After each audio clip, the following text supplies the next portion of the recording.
Hello everyone, welcome to InfoSE. I'm Jade Wemban from the Anti-Social Engineer, and I'm just going to be overseeing these social engineers today and making sure that nothing bad happens.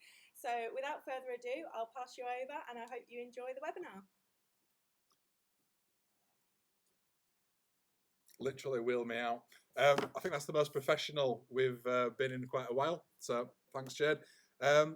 Yeah, kind of the InfoSE webinar, what is it about? I want to confess to everyone that there has not been much preparation. Now, this has been for a really unique reason. We didn't want it to be the kind of traditional webinar where everything's kind of scripted and quite regimented. We wanted it to be an alternative take on current events that might be happening on June the 2nd. Obviously, things have been cancelled and things have readjusted. Jumping on the webinar bandwagon, we've decided to host quite a natural InfoSE webinar. The purpose of it really is to get people talking about social engineering, to get people understanding some of the techniques. And to do this, it's not just myself for 2 hours, God help you, to listen to my voice. We have got some great social engineers joining us, people that I personally look up to in the industry and people that I know are full of insightful tips, that have been there and done that, and I know they've got a lot to bring. So without much further ado, I want to bring in everyone. Hello. Thank you for joining us. Morning, Hi, Rich. Richard. Can they see us now?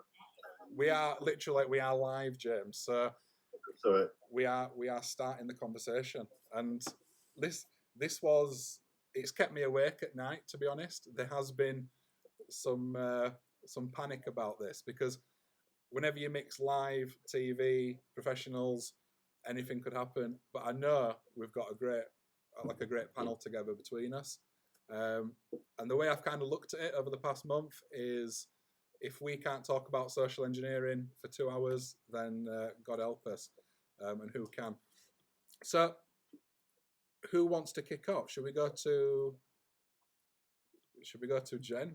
So we've got me in the corner. Brilliant. I'm also learning a piece of software called OBS, and it's like streaming software. Now all the streaming kids streaming YouTube games very smoothly. There'll be none of that smoothness with me. So any technical errors, I do apologise. And it's a case of learning it as we go along. So yeah, the topic of conversation obviously is all around social engineering. Now, we could start here, and we could start with the biggest argument going, really, like, what is social engineering? Now, the reason why, not just because they said yes, and not just because they agreed to my demands, but because these people are people that have very different traits of social engineering. I know Jenny's social engineering is very different to mine. I know James is very different to mine, and Sharka as well. So do we want to go around and introduce ourselves first of all and be polite? Sure, you want me to go first? Go on, Jen, chuck away. Yeah, so my name's Jenny Radcliffe, and my company's Human Factor Security. And I think that's it just reflects exactly what we do. So I would always see social engineering as something that involved humans, the psychology of persuasion and manipulation, I guess. Mostly because I can't do the technical bit, which is fine these days. But we started like that, and that's really what we focus on. So we really use the psychology of human beings and the way the brain works to facilitate entry, into organisations, and really specialise it in using that psychology for physical infiltration, although lots of other things as well. So yeah, that's what we do. And just to say, thanks for asking me, and I'm really just to be on this with you three, because you're all awesome. So hi.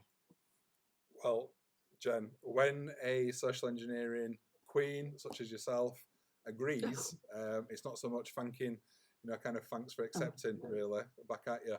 James, you want to introduce yourself? No, for a good reason. I will in 1 second. The boiler's just fired up, so I'm just going to go and turn down the control panel. This is a true Blue Peter living by the seat of our pants moment. So, Sharka, introduce yourself, please.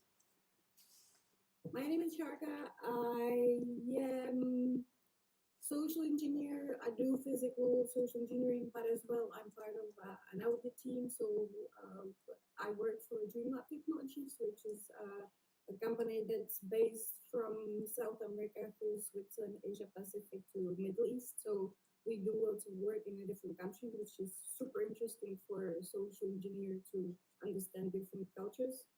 So I am doing, let's say, red team engagements, as well as it could be an investigation like, let's say, corporate espionage. So for me, the social engineer part is pretty much everything. It comes from looking on internet to persuading, manipulating people to actually physically breaking into buildings. But what social engineer, I think everyone has a little bit of social engineer in them. And at the end of the day, it's someone who's good at understanding and who's a good listener. It's usually good people that look like bad people, right? Smashing. Shaka, I obviously know you very well, but the audience don't. Come a bit closer to the microphone, and I think we've got a bit of an audio. Now, I'm not blaming the studio. Obviously, the technical expertise in this studio is ex-BBC and premium, but it might be that. Hopefully, if you can hear me still though, then we're doing something right. So, Shaka from Dreamlabs Technologies, everyone. James, you didn't get away from this, so coming back to James, introduce yourself and who are you? What have you done? Yes, I'm James Linton. Back in 2017, I did a series of pranks, for want of a better word, which kind of left a bit of an opening into email security. And I was lucky enough to. One of the cats is fighting now. Yeah, so it kind of left the door open. I don't think it was a super used kind of set of stepping stones. I think it's quite common that a traditional hacker will move over into InfoSE, but I think with social engineering, it's a bit more of a, people aren't 100% sure what kind of shape that's going to take, I think. Mm-hmm.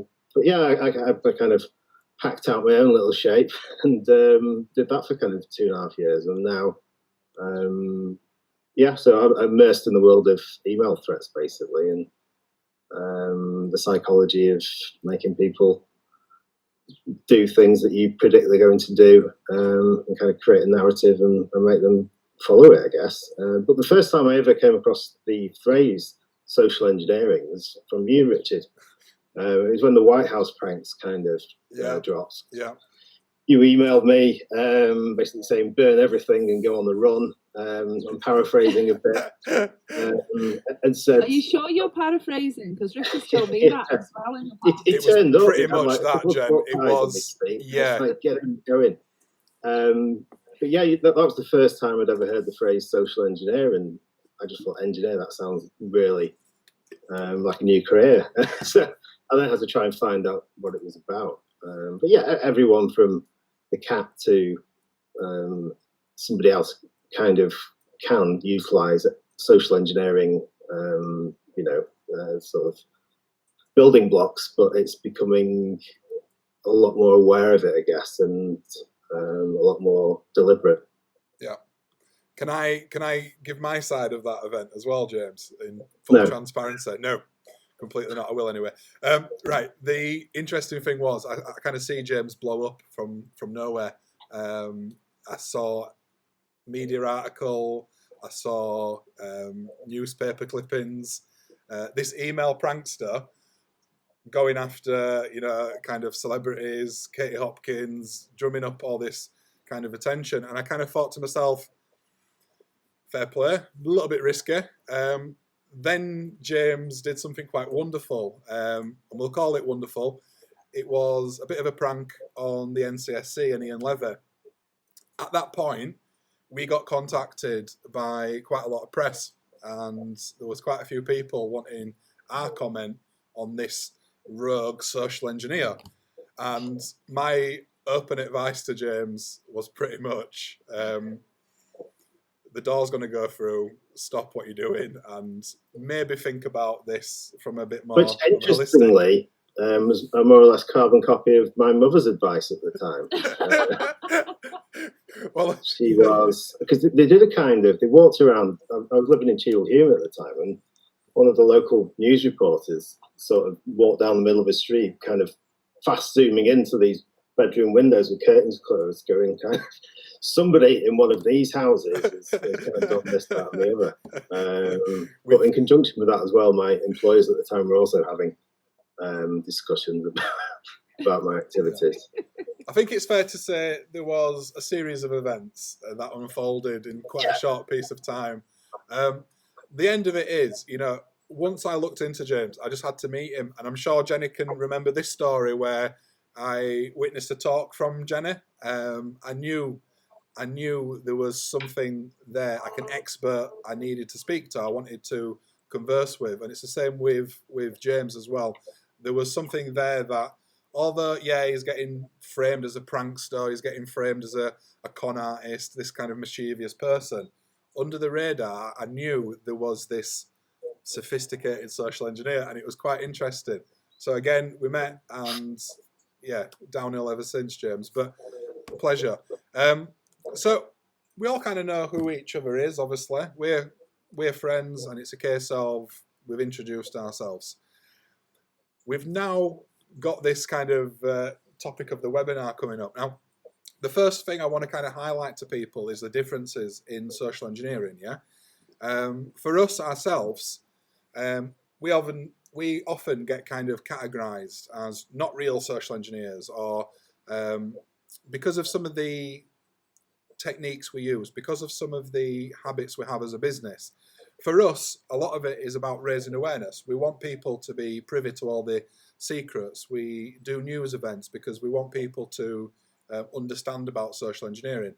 So although the technical aspect of social engineering is very much what we do, and we do phishing campaigns and loads of boring stuff like that, the actual passion from our business is in explaining to people. It's in educating, and it's in changing that culture and awareness. So kind of, when we look at actual styles of social engineering, my de facto styles are probably more OSINT, looking at some of the OSINT, looking at some of the kind of operations of a business, and then I look to overcome these hurdles with phishing emails, smishing text message, something we'll get onto later, and kind of technical attacks. So to me, I'll be honest, I'll be open about this. When I approach a building, I'll still go through the door regardless, but before I hit there, I've got the heart rate going up. There's a kind of healthy level of panic, but it's a case of, the human element and the psychology. It's back of the napkin stuff. We understand what people do from a basic level. We understand that people can be tricked with links, but we're going to hear, I'm guessing, I won't assume anything today, but I'm guessing that if we ask Jenny what social engineering is, how she conducts social engineering, I guess it's going to be a completely different story. Well, it wouldn't be completely different. I think if you look at what you're saying about OSINT, right? I would certainly, and the teams that I've kind of pulled together over the years, we would look at it too. I guess it's what you do with the data. It's how you use it to form. Because I would always look to form a story that I can work with to get past, right? So I think the difference would be, for us, that would probably be almost everything. Right, because for me personally, I can't rely on tech at all, and in a way, I'm glad about that. It makes us slightly different. It gives us a different way of looking at a target. So I don't think it's completely different. I think what it means is that we have to be more reliant on the psychology than if we had other tools in the kit. But what I also think is that, and I would say this, but to me, that's a very strong attack vector. Because if you can know people very well, so if you can know people well on an individual level, know all the things that make them tick, and I mean, I know Shark is gonna agree with a lot of this because we're on the same page regards emotions and those types of things.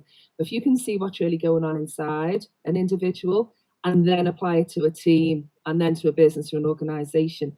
I don't think I've never overly needed lots of technical backup, although I'd have liked it, right? So I think that's the difference is that for us, it's almost entirely on the psychology. It's what could we do if we had no expertise other than people.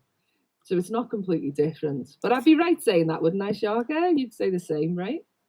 Yeah, except you have other skills as well. But yeah, I mean, I see the same way, as well as when we are going on an engagement, I will talk a little bit closer to the microphone, but when we go on an engagement, we are trying to, before, get as prepared as we can. What you're saying about the story, yes, we need some sort of story to go by, try to find as much OSINT about our target.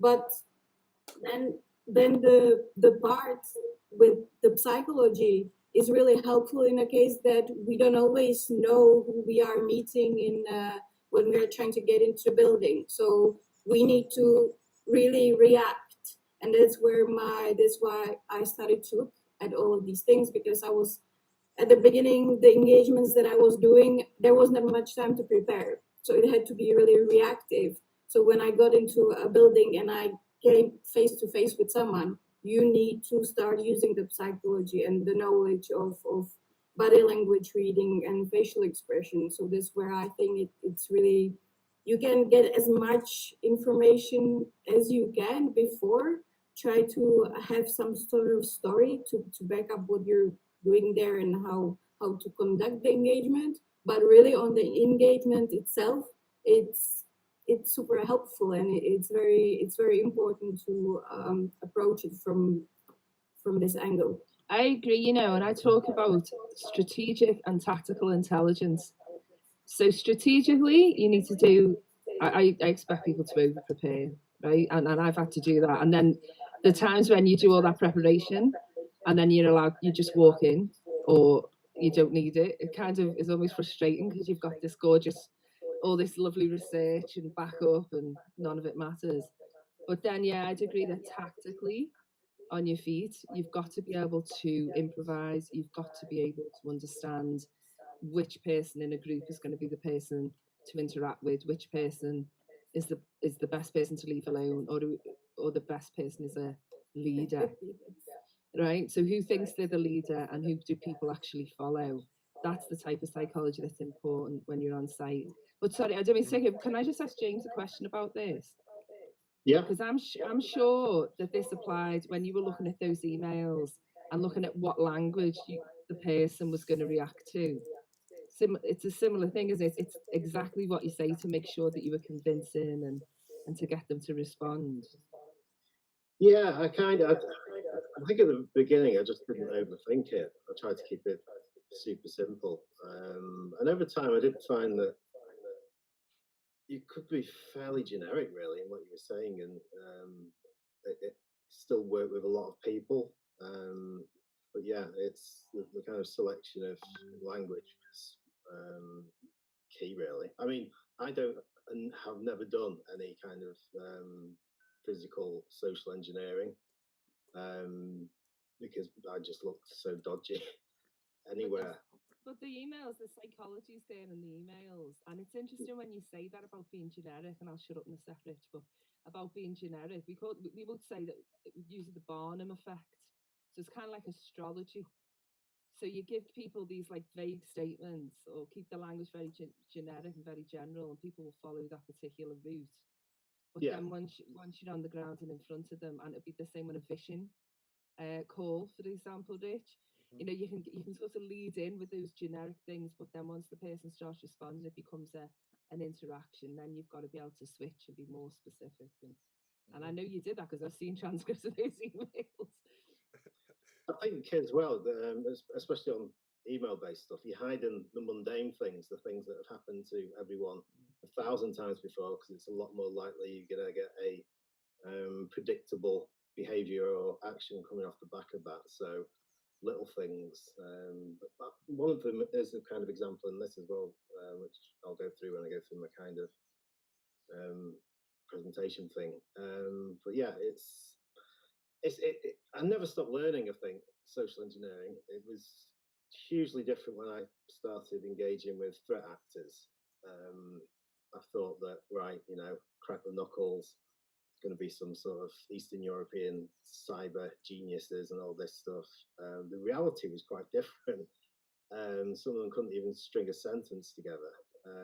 But then there's a wider picture of that. There's a kind of, if you are engaging with a threat actor, then you've got a responsibility to not make them better at what they do. So you've got to kind of social engineer them, but also leave any mistakes that they're making in there and not kind of jump in and go, what, that's stupid, why have you said that? You kind of, you want them to keep repeating that, because that becomes the red flag that somebody else down the line will see, and they'll go, oh, just a minute, this is... But that's so important as well, because one of the things I always say when people ask for advice about it is that you, despite all this, you mustn't insert yourself into the story. Like, really, it's about them, and you've got to keep it about them, right? And the minute that you take over and make it about you, I think that's when the professionalism starts to go, and you get people showboating and showing off and everything. Not that I've never done that. Can I ask a bit of a question going in? So I'm really interested. Right, as we go back onto like what social engineering is, can we all put ourselves in a situation, and it's the kind of situation is we go into a building, we go into a reception, we walk past reception, we've managed to get into the building as it is, but then someone approaches you and they say, what are you doing? How we'd address that situation, because I think even that would be very different. I kind of have a mode where I decide whether I'm being submissive or dominant, and kind of how that conversation is going to go. Am I going to be someone that's lost, looking for the toilet, open to offers of help? Or am I going to be someone that's going to question, who are you to ask me who I am? What authority do you have to question who I am, So this can really differ between jobs and scenarios. But Jen kind of touched on it before. This responsiveness, being able to listen to insights and being able to adapt yourself, absolutely critical. I'm really interested in kind of Jen's take on how she'd address that situation, really. Yeah, I mean, it entirely depends, and I mean, this is just a bad answer in a way, but it depends entirely on the situation that you're in. So I talk a little bit about this one I've got a couple of slides a bit later if you get a chance, but I mean, it sort of depends on what your process, what your story is in your head. And then, as we were saying earlier, what sort of happened in between. It's that thing of like, a plan is great until you insert a person. Everything's fine until you just add one thing. So I'd have a cover story necessarily, but then it's the person in front of me. And this is exactly, and Shark has done some brilliant presentations on this, but we both spoke about, body language and facial expressions, but it's the person. What's probably not a good idea is to come too far out of your own character and work outside of what you would naturally do in a situation. So if you've got someone who is naturally introverted, doing the kind of like, why are you asking me, kind of forcing some sort of confrontation, anything that's not authentic is quickly picked up on by even the most sort of dozy person. Will pick up on, it's like him, they say an animal will pick up on fear, a person will pick up on an act, right? So you can only do that if you're used to it and you can pull it off. So what you're doing is, what you say will depend entirely on the person asking the question, right? So communication is in the receiver, not the sender. So what you've got to do very quickly, and this is why I do sometimes get on my soapbox and talk about, there's a lot of people do social engineering without a lot of preparation, without a lot of practice, and get away with it to a certain extent. Anyone can get lucky. But what to really have researched and to think, well, what would work well in this organization? What's the organization's view of hierarchy, right? So is this the type of organization where if your boss says something, you do it straight away without question? Or is it more of a democracy? So what you're doing is you've got to understand the way the business works and then react to the person in front of you.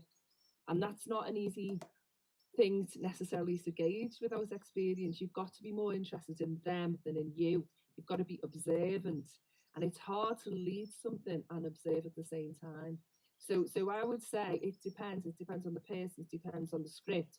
But you should always be prepared to come away from that script. Be prepared to come away from that script and change everything back to tactical adaptation. Change everything if necessary on your feet. Now, So that's what I'd say. But in being inauthentic will always get picked up on. that I think is kind of insightful even for me. This is the thing, choose your friends wisely, and I think I have done, because Jenny's taught me a lot about social engineering from the psychological factors, and some of these attributes. I've been lucky enough to receive input. It's not rare. It's not a rare scenario where I'll contact Jen 10 o'clock at night and I'll say, what does this mean? Can you tell me something about this? Just give me something to Google, because I don't understand what is happening in this psychological bubble. It's really quite interesting. I agree with taking the ego out. Me personally, I have an ego. I'm aware of an ego. I'm not silly. But it's the fact of when I approach a job, I try and remove this. I try and daft things. I try and think sad thoughts. I try and bring myself down a bit. I try and make it seem like it's not so much of an act as kind of touched on. People spot that fakeness. They spot the hesitation, and it's almost like all the panic disappears, and you go through reception and you're just like, this is the show.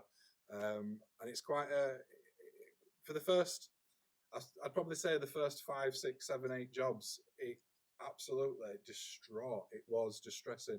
I didn't sleep. I didn't eat. All these kind of fear, your heart pounding. You get questions, you get kicked out maybe, and all these kind of scenarios. I think one of the best things that ever happened to me with social engineering is kind of getting that repetition. It almost became mundane. It just became another job, another office location to infiltrate. When that happened, something magic happened, because I didn't see myself as this kind of superhero character going in to trick the staff with my mind. I just zoomed out. I just became Rich the bod, the person with a laptop that was lost, and that's where the magic happened. Some of my best attacks have literally been in buildings, bumbling around with a laptop, asking for the Wi-Fi password, just asking to join on for this really important thing, and people comply. And it's this that's kind of prompted much more investigation for me myself into the psychology. I couldn't make it up. We have to start somewhere. Psychology in minutes. Literally, just it's a starting point. As a young person, I did join a college for psychology and dropped out for life a few months later. So it's always been an interest to me. But some of the stuff from an experienced social engineer with psychology being their forefront is just unreal, honestly. You have to kind of witness it to see it.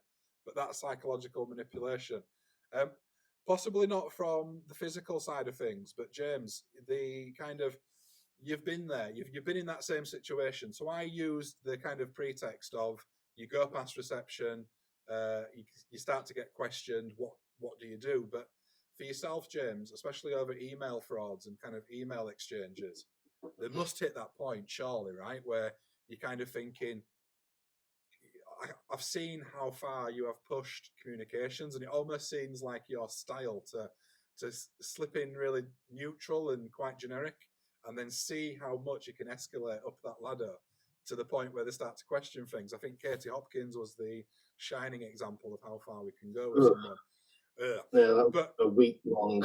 How would you address that kind of same feeling, James, where someone's starting to question who you are, especially over email? What responses would you kind of have to that? I think email's different because there isn't the face-to-face confrontation. So if somebody suddenly feels embarrassed or unsure, they might just never reply.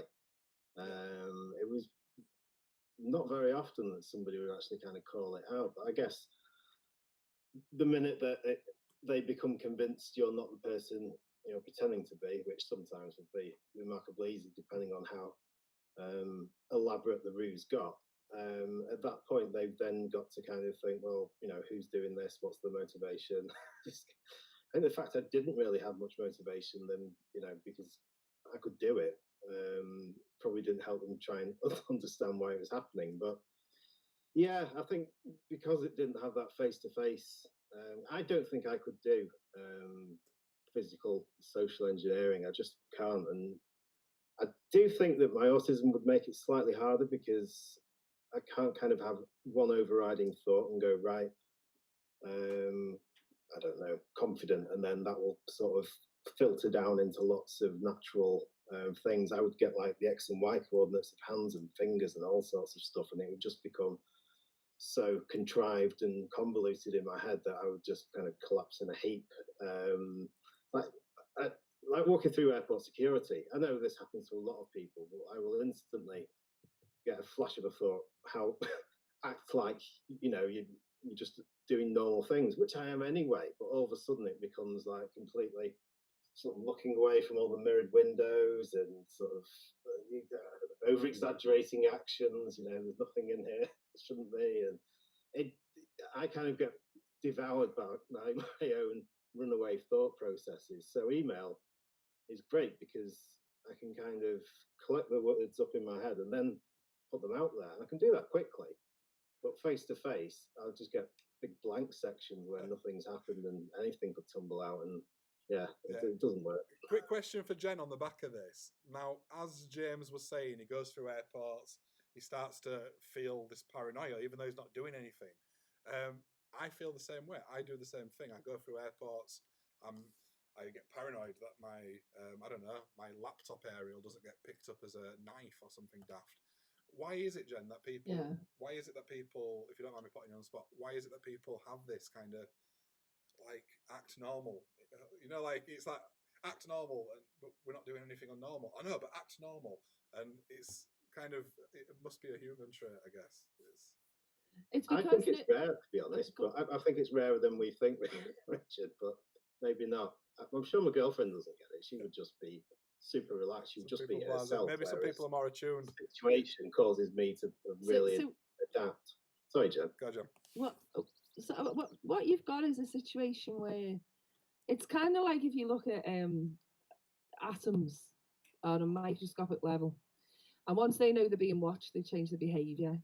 I think it's atoms, right? Bacteria changes its behaviour. When people know that they're being observed, like in any science experiments, it changes the behaviour, changes the science. And what it is that nobody's completely innocent of everything, right? Or virtually nobody is completely innocent of everything. So there's two things coming into play. And what it does is you've got the idea of, oh my God, I'm being watched. Maybe people will think that, all the things you just said, Trish, maybe they'll think the aerials are nice. Maybe they'll know something. Maybe right now they're running me through facial recognition, which they are.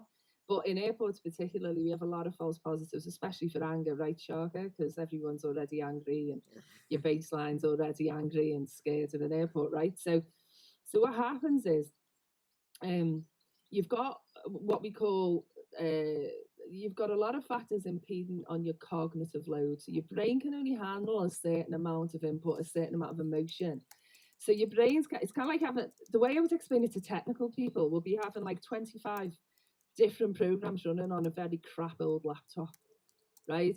And so you start like you sort of like you're running a little bit slower than normal, and then you think, oh my God, now I look a bit guilty, and that comes into it as well. And it's basically about one of the things that we use in lie detection as well. It's just the idea that it's not necessarily that you've done something wrong. It's just that stress factors alter physiology. So your heart rate does go up a bit. You do feel a little bit more anxious. You're in a rush anyway. You just want to get through it. All of those things just make it less than normal, which is why it's so difficult for us to pick out. And I'm going to bring Shark in here because I know she'll know this as well. But it's very difficult to pick out guilty and innocent people. It's difficult to pick it out because we normally in body language would look for a baseline and what's normal for that person. But it's normal within the context. And normal within context at an airport is angry, is maybe a little bit super aware of everything that you do because you're being observed, distracted because you're looking for a flight, right? Let's bring Sharka in because I know you're on the same thing too, right, babe? Sharka, don't forget your mute. There we go. Yeah, I'm getting closer. I think also, James, it's being a little bit too self-conscious. It's probably you're saying that your girlfriend just breezes through. I am sure that at some point, if she gets stuck, she feels maybe a little bit stressed too. I think it's part of it. It's just you're a little too self-conscious and you feel like I look strange, or what do I do now? Am I? So you're stressing yourself out, but outside person wouldn't really pick you up perhaps as being nervous as much. So it's I think part of it is that the self-conscious part, and I think that others get nervous too. But yeah, I think on an engagement, it's very hard, especially, yes, the hardest part is, as Jenny said, the baseline. But how do you baseline someone that you just walked into that into the room, and someone comes up to you and asks you what you're doing there? How do you baseline that person in 3 seconds? So there are things how you can sort of see the way they are going back to what Rich said before. What do you do? What did they say? I was in engagement where they said, the guy looked at me and said, you have an appointment here today? Already saying that I don't belong there, and then he knows that I'm not supposed to be there. Yeah. So it's also how people talk to you. So I think that baseline, it's really hard. It's also I am usually saying that at the conferences, we only observe what's happening. We don't know what's in the background. It could be that the person seems to be nervous, but is it that the person is nervous because something that you did, or who you are? It could be a man or woman physically attracted to you, or it could be something that wouldn't be the case. It's not a problem that I come across on the average job, James. And myself and Richard are so beautiful and distracting that we often go out in a disguise to make us less striking. I think having a face for radio is quite useful as well, because you hit a job and people are like, and they just hide behind the desks, and it's a great advantage. But I think the big takeaway from that is the fact that when I was growing up, you strive, like every other teenager, like every other young adult, you strive for this individualism, don't you? I am a person, this is my culture, this is me, I like this music. I think it's that kind of, when you hit that point where you realise that humans aren't that unique, and this kind of individualism can be repeated cookie cutter style. Millions of people around the world follow this kind of individualism, and it's really it's one of the two things. Go, Jen. Sorry, Rich. No, go. You've got two things going on, right? So on the one hand, everyone's the same. So physiologically, you're a human being. Your face will move in the same way if you have a cognitive, if you experience an emotion cognitively, right? To a greater or lesser extent, your body will, if you experience fear, for example, then certain things will happen, sort of what we call opaque to consciousness. So your heart rate will go up, your pupils will dilate and then constrict to focus on the threat. So there's certain things that happen to everyone as a human, certain things that make humans psychologically very predictable. So like, for example, the ego thing that you spoke about, having an ego is something that's necessary for human beings to exist and to survive. And it's certainly necessary in our job. But being aware of the ego and trying to suppress it, that's a unique feature and a difficult thing to do. Being aware of an emotion and the onset of an emotion is a very unique thing, a very difficult thing to control. So even if you know everything about what makes you frightened and everything else, suppressing that fear is very difficult because it's a primal response, right? So in some ways, everyone as a human being is exactly the same, is very predictable, And we kind of bank on things like, if you look at something called Maslow's hierarchy of needs, if you look at like humans will serve their physiological needs first. Too hot, too cold, hungry, thirsty, need the bathroom, all those things first, right? But then as you move up, people become more unique. So we're frightened, we're all frightened by, every human being is scared of a couple of things, right? So we're always frightened of loud noises that we don't expect and heights.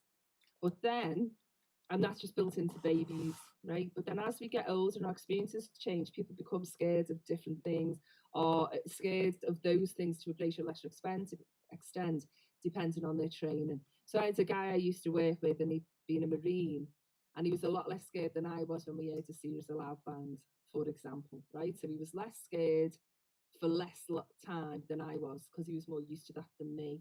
So what you've got to do if you want to really get into someone's head, which is what my job would be to understand what as a human applies generically, and then tailor it and tailor it and tailor it to the individual.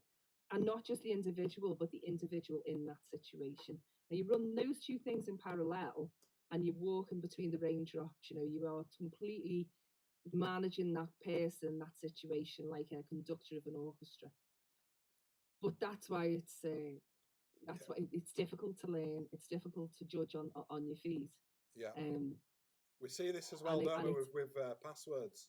Like this is this exact scenario with passwords. It's not social engineering, but it is in a way, because humans have this kind of, I'm so unique, I'm going to do my own unique thing, and I'm going to create a password like this, and I have to change my password. I'm now going to add a character on their end. It's something I thought of unique on my own. And we find out, Have I Been Pawned as a great resource, we find out that there's actually tens of thousands of people thinking the exact same thing. This unique password in your head isn't unique. This is why we have to get rid of the human element of passwords. We need machines to handle passwords, not humans, because we just cannot think uniquely. We can't think independent thoughts truly in a scientific way. Yeah. There is definitely overlap in that area. So really interesting anyway, kind of hearing the different takes of it. Just as a bit of a recap, I'd tend to target jobs with a bit more technology first. Jenny would kind of target jobs with the human nature and the psychology of someone being at their beg and mercy.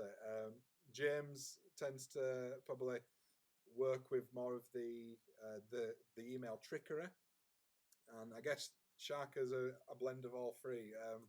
Has a little, some technical with some human skills. So can you imagine if we ever joined forces? Can you imagine if it was like Team Social Engineers versus Medium Enterprise? I really dread to think. So yeah, let's really. Do it. Let's do it right now. Right now, let's go. Let's give up the day jobs. Let's risk it all. Right now. Let's risk it all. I don't have a day job. Well, James, you're already halfway there, mate. So I accept that. We can definitely work with that. I'm on with projects. I think that's what they say. Awesome. You're in between jobs, and James is a very professional, talented young chap caught up in an international job affair that didn't end the way he wanted to due to current climates and pandemics. Very employable indeed. I think one of the big questions we've had through is how we'd kind of use our different techniques, our different skill sets to overcome something quite simple.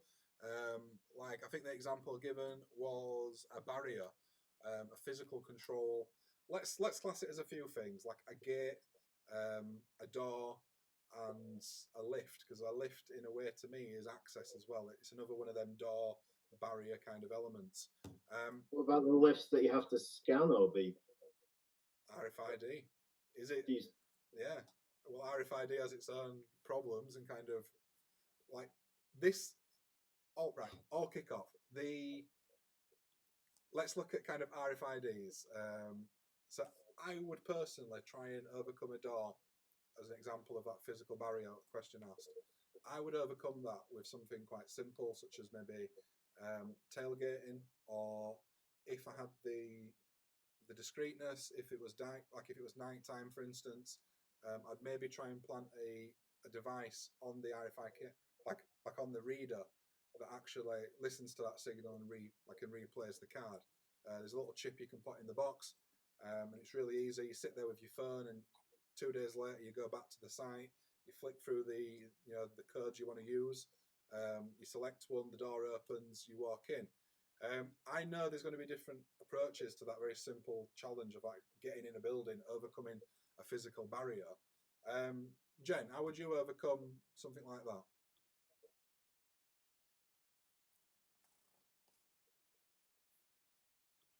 Oh, Jen, you're on mute. There we go, Jen. We're back. Hey, 9 times out of 10, I would get somebody to. I was just texting about. I was just going. I'm on mute, because I could hear it.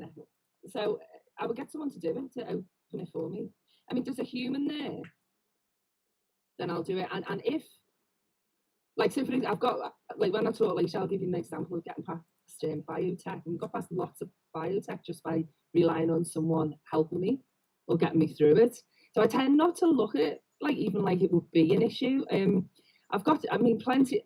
Or if I need a card to get through, and this is a bad thing to say, but I will steal a pass. And with, you know, and I did it. We had a critical national infrastructure job, and actually in the end I didn't need it, but there was no way I can't clone a card or whatever. So you know, I kind of at that time we didn't have any technical no kit with us to do that. Nothing. We weren't supposed to be able to do it. In fact, it was a case of client sabotage, which I don't know if Shark is familiar with or if Richard's familiar with, but basically deliberately making it as hard as they possibly could for us to do the job. So an informed security force on site, you know, just no one took out for 2 women trying to get in, trying to lie the way in, basically. And so we did one try at the site, aborted, came out and went and rethought it. And I just said, you know what, we need the card, we need the pass. Didn't have anything with us to do it, and we didn't have a very long window, so I just nicked it. So I just pickpocketed. And I don't like having to do that. It's something that I learned to do when I was younger, and I'm out of practice. I just took a card. And you know, you're talking about you've got a very short window in between the time you've nicked the person's pass and they report it as stolen and block the pass as well, which alerts everything, but people don't report them very quickly. So I get someone to let me in, or you know, in extreme circumstances I'll steal it, and we did steal it, and I did get in. How about you, Shaka? I agree. I always choose the easiest way in. So that could be, I remember I came up with the whole story how to get into the building. It was a building that was completely new. So it had all at front, it had the physical barriers with the blades that would actually beep if you try to tailgate. So I choose not to go there. I went through a parking lot where I realized the door opens for a certain amount of time, so I had the time to go through there. Then I used men versus women. So I'm on a phone, and either I am being very sad and crying, like a breakup phone call, and I told you not to call me. So that's when a woman is approaching me. So she's gonna let me in. If it's a man, I'm usually being a little bitchy and like, I told you not to put the socks there, and the guy is like, I don't want to deal with that, and he lets me through. That building, I tailgated through 7 or 8 different RFID readers, and I didn't need anything. Then I actually tried a different way to get into the building. I realized that for convenience, they left one of the blades up from the physical barriers. And then when I tried it 3rd time, that reminds me what Jenny was just saying. The guy from the reception left RFID card on the desk and left. So I stole it too. But later I found out it was a bank that was collocating with my client. It was actually not my client's RFID card. But yeah, and then there are all of these how to clone a card. These days it's so easy. Either you can use devices, what Rich was saying, or you can use tools like Proxmark. It takes literally seconds. So I think I do the easiest thing. It could be just you see a big high gate and you're in a team with someone, so that I'm pretty short, small, so it's easy to throw me over the over the gate. Or it could be use your lockpicking tools. I think it depends on the situation. Again, I think social engineers are good at reading the situation and finding the best approach. Yeah. I would say, just to say about lock picking tools, it'd be like, I remember years ago we used to pick locks all the time when I was a kid, and only with a couple of different picks. And like now, I would never use it professionally if I could tell a pick, because it takes forever. And here's the problem as well. The problem with lock picking tools is if you have your picks on you, there's no explaining it away if it's found. So like I always have them, but I always worry that, and I never use them, or very rarely use them, because I always think it's actually easier to explain the hammer or a wrench away than a set of lockpicks. There's nothing that makes you more it's more difficult to explain. And if someone sees you with picking the lock, there's no getting out of it, right? So Can't you just go shh, and they'll just leave you alone? No, this is why I don't do it. no, you can't do it. There's certain things you just can't have with you if you've got any chance at all of being safe. I've got a funny story actually, guys. Let me go and grab something. Honestly, Lockpicking tools. It'd be 1001 jokes that books used to get years ago. it's not 1001 jokes. We're talking about lockpicks looking dodgy. I got this gadget the other day, well, last year, and so it's I pretty don't even much. want to know what that is. It's a large vibrating device, James, that handles locks, and it opens some locks. But yeah, funny. Lonely ones. nights on the stakeout. Yep, indeed. So that's why I prefer though. That's why I love so much when you find something like. I'll show you. As soon as we're running off. Oh no, I'll probably knock it all off. But I have the the cancer compressed jet that you clean keyboards. Because there's so many times you can just open fire doors with those things, just like blow it through the middle and the sensors open and stuff. But I can explain that away, right? If I was found with one of them in my bag, bitches, if you found with that in your bag, it's really quite difficult thing to talk about, I'd imagine. it would, yeah. I can imagine at customs there being a few questions asked why you have that. I always remember being quite upset. Manchester Customs, getting on a plane, they threw some mini screwdrivers. I always take some mini screwdrivers on a job, just in case there's anything to unscrew, believe it or not. And seeing these being thrown away at customs, I was just so gutted. And they were like, "Sir, these are really sharp items," and I'm like, "But I need them. It's really important." So yeah, all kinds of gadgets help.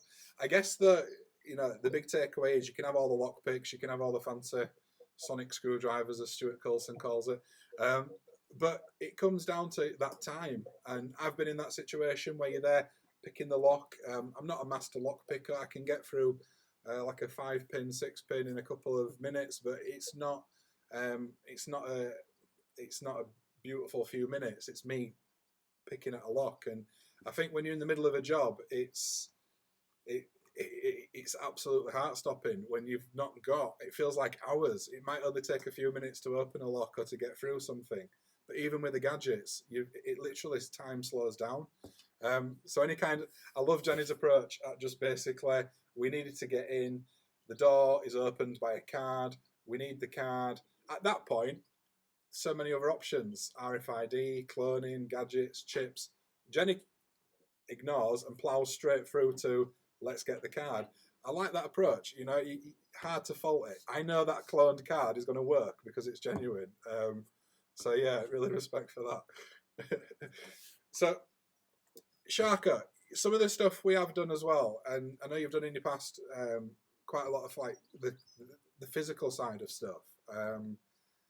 But it really is interesting. Kind of, it's obviously not something I've got experience of, but being a woman, how does that differ? Do you think? What kind of cultural allowances are made, or what difference do you think that would be to a male, to myself?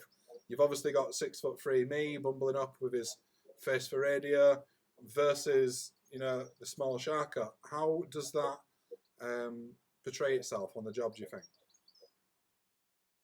It's interesting, and we discussed it beforehand with Jenny as well. I think as women, we get that question a lot. Mm-hmm. There also comes lots of assumption that it gets easier, but I always ask the person that's asking me this sort of question, so what do you think are when we're talking about the targets on an engagement, what's the percentage would be women and men? Because perhaps, yeah, it could be, it is obviously easiest for women to social engineer men in general. I'm not talking about all cases. And it's harder with women because women would be more suspicious and more, perhaps, there could be more issues coming from interaction with women. So if we are thinking about normal engagement, it's usually a reception staff that are normally women. So it's actually, it's good. I could say it's a little bit harder. Obviously, we learn how to do with it. I do. I sometimes smudge my makeup, so I look a little tired, or I don't know how to do my makeup to make them feel a little bit more comfortable around me. Or it could work the other way around. Obviously, I am wearing perhaps a t-shirt that I can unbutton a little bit. So it's being prepared for the situation that obviously it depends on gender, who's your target. But it doesn't mean that it's easier when I am a woman. I have personally tried the unbuttoning the t-shirt approach. It's really quite effective, I've found. You unbuttoned it from the bottom, though. Yeah. That's how it is, though, James. You rock up at reception and you just start unbuttoning, and it's just people disappear and hide. So fantastic approaches. I mean, here's the thing to pick up on what Sharka said. We had an assignment, and we had to go back a couple of times to the same site, right? Absolute difficult job. And the problem was the security guards were there was female security guards. So none of that's going to work with them. And they were some of the best security guards ever. I think we presuppose that the security team are men. And even if that's true, and yeah, I don't look dangerous at all. I mean, not at all. And so I think, you know, from that point of view, I'd have to admit that was an advantage. But more of an advantage would be not so much gender, but personality. It's how quickly you can put someone at ease, how quickly you can look helpless, dishevelled, you know. If I can look very... Tears and the violins coming out, I guess, and getting that sympathy, evoking reaction. Nothing to do with the top, but I can look very disoriented and very kind of dopey very quickly, because it's natural. And then, you know, then you just go with what in front of you. But I think the thing is, obviously there's some things that happen with gender, and I realise this was a question was more sharper than me, but I never rely on it. I never bank on the fact that, you know, I just wouldn't. I'd look at things like, is the person a dad, or is it a kid? Like if it's a young guy, I can make them very uncomfortable by talking about periods. So the whole country, like, oh, I'm sorry, I really need to. And I can just get people so embarrassed. And famously, as I say, the one that I brought people to death with, but in London, I covered the guy in water, and then just dusted him down, just just like getting too close to kind of like his general, his belts and everything. Oh, sorry, look, I'm sorry, oh my God, I can't believe it's done it. And he just died to death. Because here's this woman tapping him like in and around his sort of belly button, but where's it going? No, definitely. So it's 100%, Jen. No, so we get into about halfway. So an hour flies past already when you're having fun. Do you know? I think going back to the start of the the whole pretext of InfoSE, what it was supposed to be. Obviously, you know, we did pick the 2nd of June. There was an opening apparently in the industry, so I've heard. And I think one of the big things for me was just to take that opportunity to present, you know, kind of informal conversations, just completely away from that whole sales push. Now, I know certain events in London at this current time are interesting. It's what we all like. I personally love going and meeting people, networking, all the rest of it. But sometimes it can just feel that, you know, this whole sales agenda is quite pushed. We're going to hear from Sharka next up, though, after a short ad break. It took humankind millions of years to master the natural dimensions of earth, water, and air.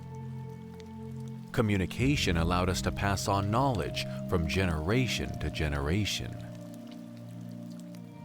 50 years ago, a new technology was invented that allows us to share knowledge around the world at the speed of light.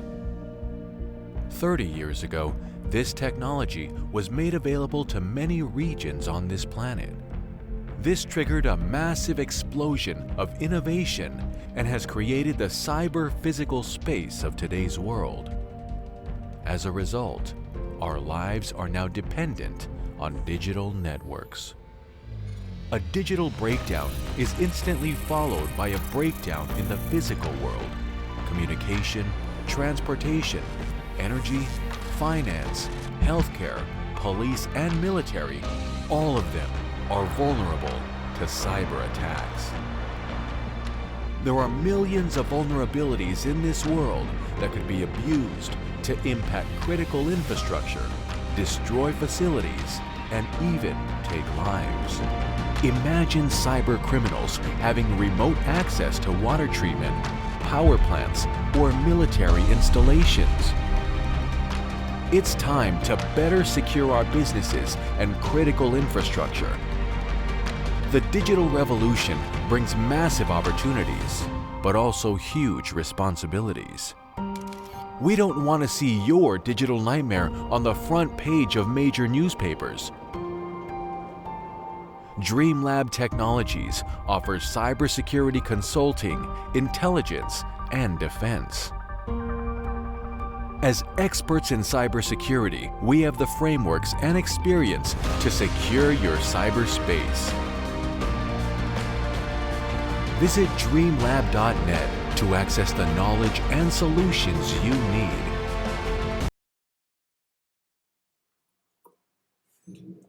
It's just nice to get away from the adverts, isn't it? It's, yeah, a bit of a change from InfoSec. So I hope you enjoyed the advert. And yeah. So next up, we've got Sharka. She's going to give a talk. Sharka, tell everyone about your talk. Go. Okay. Let me switch to presentation.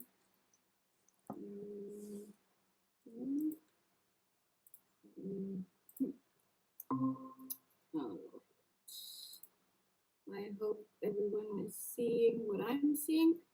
If you have questions, ask. So I wanted to talk about something that I wanted to talk about for a while, and that's regarding physical social engineering or social engineering in general, and that's a little bit about expectations, or maybe what's visible about what we do versus the actual reality. So it's something along the lines of, I don't know what about the others. I wonder, I'm pretty sure everyone has like funny story about trying to explain to someone what is that they're doing at their job. I usually, if I exaggerate, I'm on two ends of either are you a criminal or you're James Bond in a skirt. And it seems still, I would say it seems a little sensational and everyone loves the stories, but I think there is a little bit more to it. So I am working at DreamLab. We just saw the little advert that we did. I'm part of the audit team, so I do everything from social engineering, physical security to audits. I do lots of teaching. I think the last one, it gets very diverse. So I did in 1 week, I taught in for United Nations about criminal profiling and searching on darknet, and in the next couple of days I was teaching kids about what I do. So and I enjoy that. I speak at conferences, I do some research, I do some investigations in regards to work, and I am co-founder of the Parisian DEFCON group. I am co-organizer of our beloved Egyptian B-Sides Cairo, and I'm ambassador of B-Sides Athens as well, because I think it's really important to support the community. And I am a pirate queen, because that's, I think we talked about it at the beginning, about the ego and how it's important to put it aside, and that really helped me when I started my alter ego, when I was getting into buildings and places where I shouldn't be, was this, in reality, she is a pirate queen from 16th century Ireland. And it really helped me to sort of stop being me and having all the reactions based on my own life experiences and be someone else, someone neutral to me, and be more observant. But sometimes I am not pirate queen, sometimes I look like perhaps office staff, sometimes I came to repair something of yours while bringing some shady tools. And the usual tailgating. I also sometimes try new things. So this is when I try to use UV powder but forgot a brush, so I had to use my makeup brush and consequently looked like this. I worked from Caribbean islands to Middle East. I spoke about body language, facial expressions, psychology, so like all this kind of voodoo. I even spoke about creating and implanting false memories. And all of this ties into all the other stories that we hear about physical social engineers. So most of this here, it's from Darknet Diaries, which I recommend very much. There are some, I think the latest episode is a British freaky clown, but they're from Jason Street. That's pretty legendary about what happens if you try to rob a wrong bank. From Tinker, and my personal favorite, Jack. If you didn't hear about her, I suggest you go to. But all these stories are very exciting, and it's all almost on the scale or towards the James Bond style. So yeah, it's very cool, right? But actually doing this kind of job, there is more to it. So I thought that I would look at it a little bit differently and talk about the other part of what goes into it. And I would almost say that what goes into it, apart from these amazing stories and talking about amazing places where we went and what kind of mind kung fu we used, there is almost 90% of that we are not talking about, and that's what I want to talk about today. So let's start with those things, right? It takes ages, and we're just spending so much time on internet. Depends, is our target an organization? So we need to understand what kind of shady deals they were in, where they bought, did they buy someone, where they are news. We need to feel like an employee of the company, or is it just a person? So we need to be that person. We need to live their life. We need to know pretty much everything about them. And that takes a lot of times. And often, I'm trying to click something and it's not working. Often it leads to lots of rabbit holes. So we spend lots of times following some leads that perhaps don't turn out to be fruitful for our engagement. Phishing. James, I'm pretty sure that you will have something to say about this, but fish the perfect fish. Who's the are we talking again about company? I did research. It was we were targeting a smaller but a company that did some very important stuff, but they were new, so there was not much about them. Two, the staff was a little bit older, so not that much from them on social media. And third, it was quite smaller village / town. So what do you do if you need to target them? So I was actually at the time I was looking at the in that country's version of TripAdvisor to perhaps look at like restaurants that could offer them something. Then I went to the like a town hall events page, and I found out that 2 weeks later there will be like the biggest event of the season. So that takes really a lot of time. Or if it's just are we targeting one single person, and it's really hard. What will make that person click? What will make them respond to you? And that takes lots of time to understand them, but also to then wait. Wishing. It happened to me once where I called the person pretending to be from their IT help desk and trying to get them to click on something. And the lady was like, no, not talking, not giving this kind of information, not giving to anyone. And she just hung up, which is great. That's how it should be. But again, you need to give a lot of time into planning because then I can't really contact anyone, let's say from the same team that the person that I just called. So it will take, again, more time.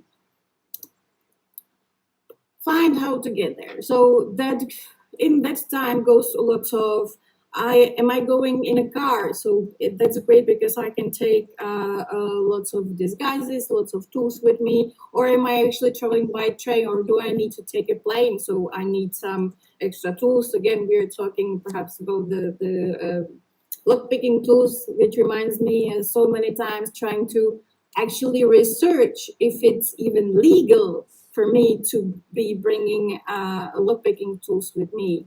Then getting there, so I need to understand how my target looks like. I need to do all the walking around with Google Street Maps and plan what are the possible ingress points, but still I need to get there in advance because I need to go and look around. What are the cameras like? Are they the PTZ, the point till zoom cameras that will follow you around?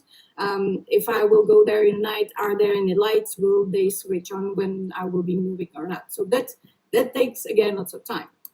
So that's planning how to get there, but we also need to plan how to get out, especially in the case of an emergency. I am talking about police.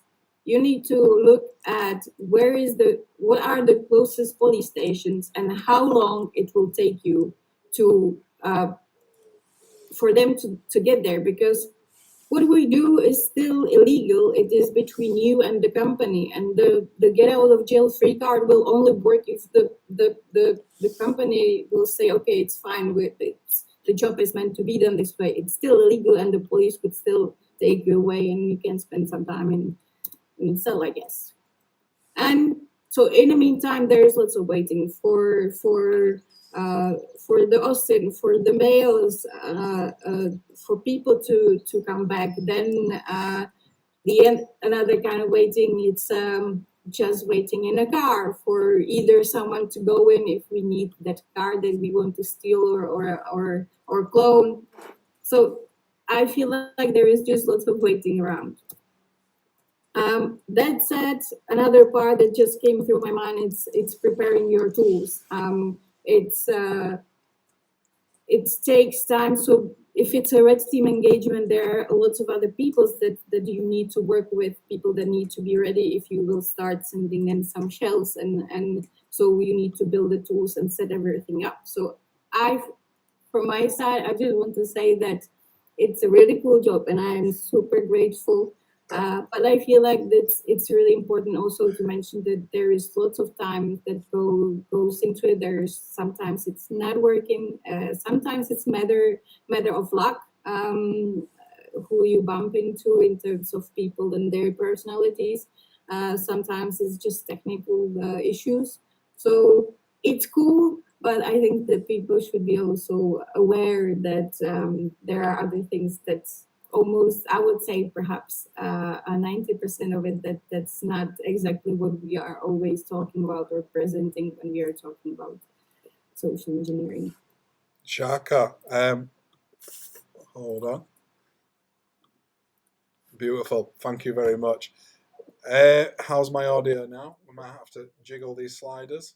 I've made the joke already, but I do feel a bit like Terry Wogan in here, kind of chuntering away at the sliders. Hopefully you can all hear me. Brilliant. So I had a slight panic on then, because after we came from Shaka's talk, I see Jenny Radcliffe in a fluoro jacket. I didn't know what that was. Like, do I have to be worried? Is something going down, Jen? Was it just a casual fluoro jacket? Is it something you have laying around? Is it a prop? Is this what you wear now? No, sorry. It just was something that occurred to me for a split second, and then I thought, no, I won't. So, brilliant. Shaka's talk kind of covering some of the aspects of social engineering. We're going to hear from James as well. Now, James needs no intro, really. I think he's made enough examples of what he does. But I find it fascinating because we spend a lot of our efforts going into the technicals, going into some of the sophisticated email attacks. And the borderline of what works actually is absolutely amazing. James, I'll let you go for, should we aim for about 10-15 minutes? No problem, Richard. Wicked. I'll pass that over. Right, present now. Looking forward to this one. I've never, the last couple of months, I had a chance to kind of step back and have a good look at my kind of career in InfoSec and the pranks and how it all kind of gels together. And I'd kind of forgotten a lot of what had happened, what I'd done. Some of it I'm reading back and I have to double check who's been saying what, because it just doesn't sound like I could have come up with that stuff. So yeah, I was kind of impressed in a weird way. Right, share screen. Here we go. This is it's going to be good. Going to be good. Slideshow. All right. Share.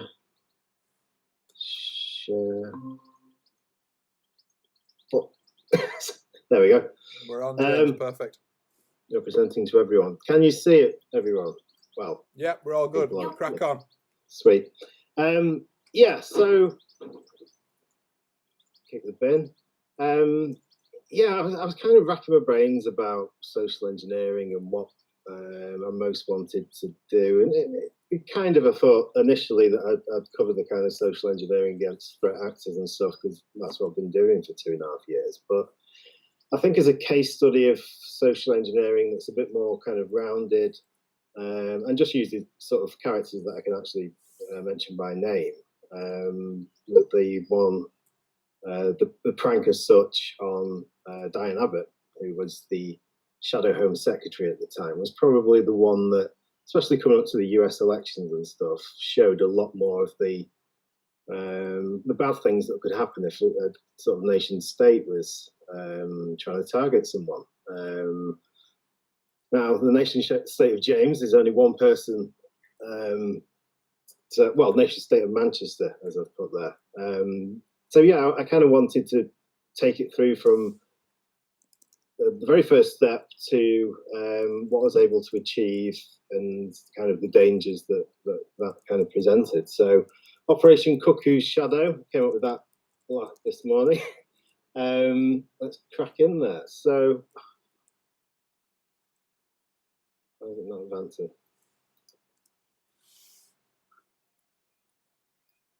So I'm trying to flick onto the next slide. I think this is every PowerPoint ever. Would it really be a webinar? To be fair, all my live talks have this kind of air about them where people are like, what the hell is going on? Let me just try and, yeah, right, that's working now. When I share the screen, I blame you, Richard. You've sprung this Google Meaty Zoom on us at like whatever it was. I think every conf call ever has an element of this, James. So don't feel. I logged in with a Persona account by accident at first. Had to quickly unlog from that. Try and use a more commonplace one. Right, we'll do it this way. Right, share screen. We'll just chop all this out, James, in the editing. It's fine. Honestly, yeah. Before it goes out to the peeps. You're my kind of man, Richard. Snip. It's called authentic. This is what. It's rustic, James. It adds that. This is what keeps thumbs on seats. Well, no, it's disruptive to the all these to the tech industry. You can keep Zoom. You can keep these flash presentations. That goes right. in all the time that I'm talking about. It would ruin it for me if I had to sort of practice it over and over and over and over again. It would ruin it completely if I had to read it beforehand. It's just kind of best to dive in, see what's there, and react to it, much like a spearfishing engagement. So we've got you going, James. You ready to go? Slide numero 1. Numero uno, go. Right. Cuckoo Shadow,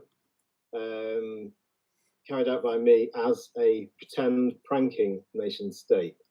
Not really so let's dive in.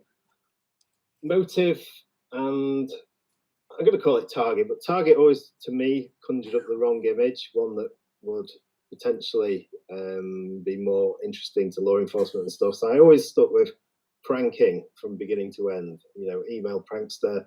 If you went with kind of the email deceptive still sounds a bit kind of. I'm going to leave that and carry on with this. I know what you mean. It's a sharp word, though. Yeah, it's a jagged word. It's target. It's victim. It's No, I was very kind of aware of wanting to protect the modus operandi that I had, so I didn't want to give it any sort of nasty edges. It was always meant to be a kind of custard pie. Everyone forgets about it the next day. Which, touch wood, I actually seem to have done at the time, which was shocking considering I was reading back some of the White House exchanges recently, and I was pretty ballsy at times with what I was saying to like the White House counsel and stuff. I'm going to go over that another day because there's loads to that. I'm trying to put it all into a timeline. But back to this. So target selection. These headlines here were by Diane Abbott. This was in the build-up to the general election in that June, I think, or July, beginning of July. It was very close to when these came out, and she was making a statement that through security and intelligence cuts, the Tories are failing to protect us. And I kind of had an inkling at the back of my head that, if all the previous pranks against banks and stuff I'd been able to get away with, then perhaps Diane was not being a hypocrite as such. I just think, maybe she's a bit naive to the dangers that can kind of come in laterally. She's the Shadow Home Secretary at this time, but, she potentially, if she could add up, could have become the actual Home Secretary. So it's this sort of, I don't know, it's kind of marking people who are on a hierarchical step towards a position of power. You kind of, I think, especially with Trump's sort of way of picking and deselecting members of administration, that would make it extremely easy to kind of, you could look for who's donated him some money, and eventually they would kind of get a position of power. Allegedly. Perhaps. So allegedly, yeah. There was that kind of trying to get myself into a position where I was engaging with Diane and she was believing it. So let's move on to the next slide. So yeah, this is why I kind of pointed towards her. There wasn't any other reason other than the fact that she was in the news at the time, and it seemed like a fair target, Shadow Home Secretary. Very important person. So, like a very important person, we'll take away. Yeah.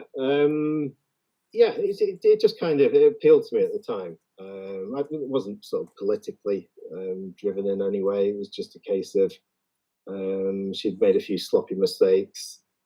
Let's see how the kind of security is in the build-up to an election. So I dread to think. I didn't have. Yeah, this is.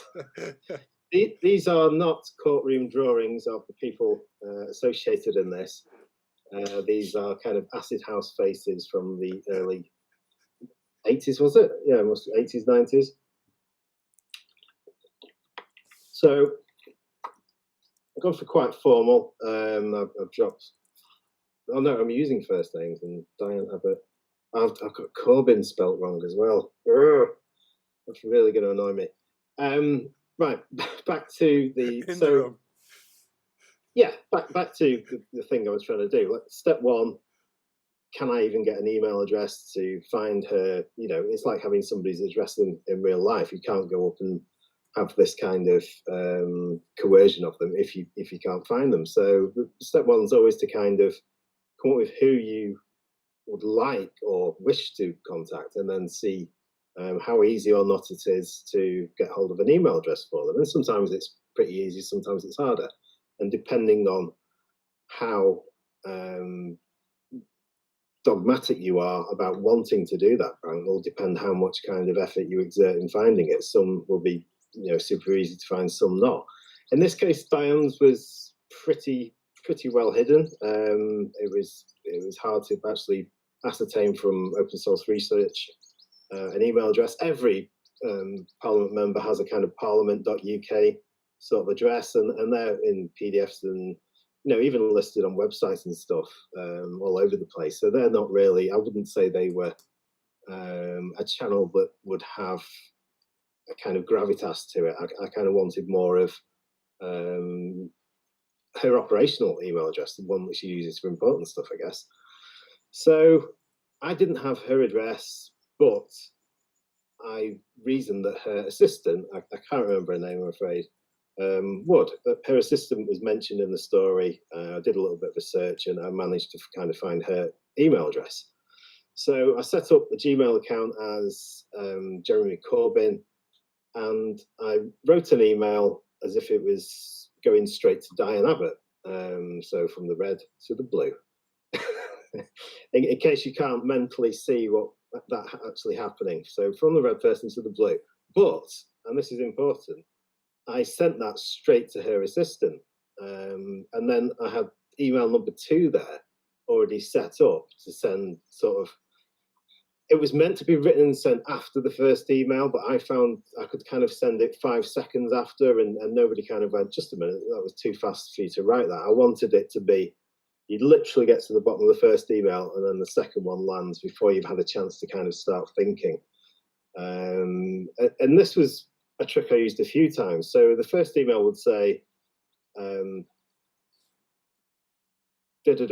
something, something, something. What do you think, Diane? And I would send off email 1. Email 2 would be an apology. It would say, terribly sorry, I updated my iPhone and your email address has associated itself with Diane's contact. Now, I'm not sure that's feasible, but it sounds like something that would perhaps happen every now and again. I've accidentally merged contacts and had that kind of thing going on. So at that point, I'm not even really strictly asking for anything. I'm kind of, it's completely incidental. They needn't even really reply. I've kind of sown a seed of a problem there, a problem which would be solved if they kind of helped me out and gave me Diane's actual email address. And it doesn't always work this, but it's worked often enough for me to see it as being a pretty useful technique. And the thing is, I could just directly ask. I could say, Ashley, have you got her email address? I need to get something to her important. Occasionally, the person that you contact will try and triage giving the email, so they'll be like, oh, I'll contact them and get them to contact you. So some people are maybe a bit more careful than others.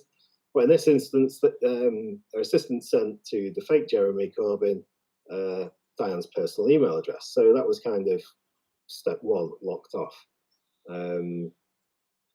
And this is an example of the email 2. So this would be the second one that I sent over. I didn't have the original Diane one, but this was one I sent as Hugh Jackman. It was Will Smith's PR or something like that. It was some emails that I got from the Sony hack, which I didn't do, obviously. It was just on Wikipedia. I was having a look through. We have these documents which are created for the films called the Bible, and it's just tons of information. It was really interesting flicking through, and I was seeing all these email addresses, and I'd imagine all of them, if bar a few, would have changed.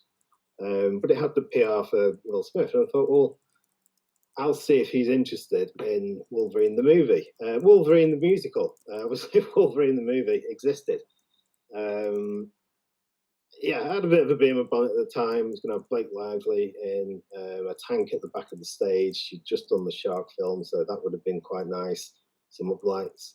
But yeah, this was kind of the second stage of it. And so I dropped the kind of, your email address appears to have replaced Will's in my contacts. I'm having a nightmare with my iPad.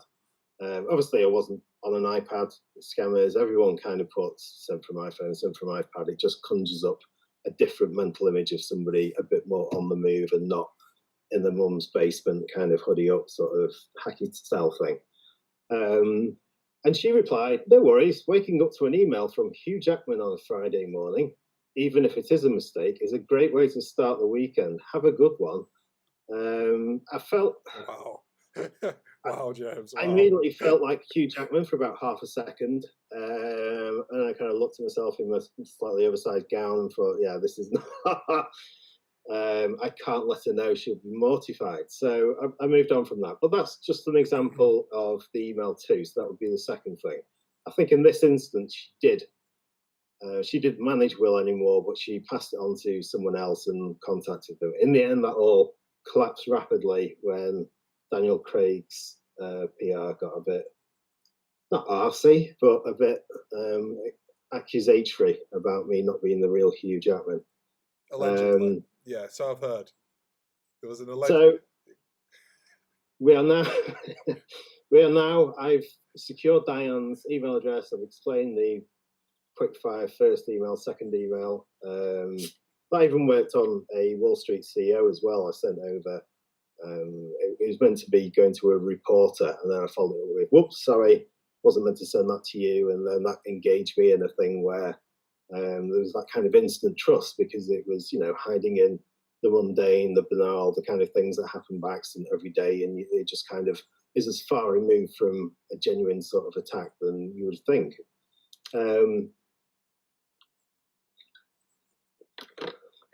So let's crack on with nation stating Diane. So line in the water number one, who was it going to be? Obviously, I've been Corbyn. I can't remember what happened to that. I think I threw away that one, and I sent her a message as Corbyn, and she ignored it. But I talked about some YouTube video. It was, you know, I don't always make the best decisions, or didn't always make the best decisions. So did a bit of open source research. I knew Diane was on TV as a kind of talking head with Michael Portillo. That was BBC's This Week. There was a production company that did that. So I just quickly found who the CEO or one of the executives on that was, and decided that would be kind of character number one. So I dropped her. The thought at the time was get her to kind of either open up a sort of PDF invite, a meal plan, or a calendar invite. That was kind of the payload I wanted to deliver to Diane. This is a kind of proof of concept that she would open a document sent to her, I guess. So, Diane, are you well? Big day looming large on the horizon. That was the election. Reason for contacting you, arranging to get a bit of a get-together for Paula's birthday on the 1st of July. I think it was, I must have seen that somewhere, maybe on their production website. Do you think you could make it? I'm trying to get an idea of numbers. So, again, it was a very nothingness thing. It was just to get that initial, I want you to trust this communication in your inbox. I could let that sink down for another 10 days and pop it back up at an opportune time when I wanted to kind of re-energize it. And she said, love to come, but probably be out of the country for reasons unknown. She was probably going on holiday. So that was one kind of line in the water. I think in the end I did send her a seating plan or a meal plan, and what else did I do?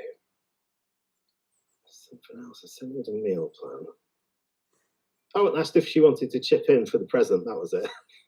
She didn't reply to that. I'm not saying she's stingy. I just don't think she was. She probably didn't know Paula as well as the rest of the crew. There's always that one person, James, in a group, isn't there, when we get asked to chip in, and we do for social compliance reasons, shall we say? Yeah, you can't break a tenner, can you? Yeah, well, you know, if only I had some change from this 5. So this was line in the water number 1. This was facilitating sending over some kind of PDF that she would open.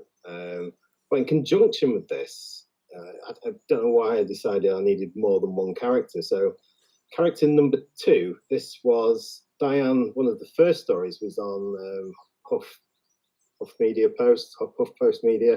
Can't remember what it's called. That publication, and there was a story which was about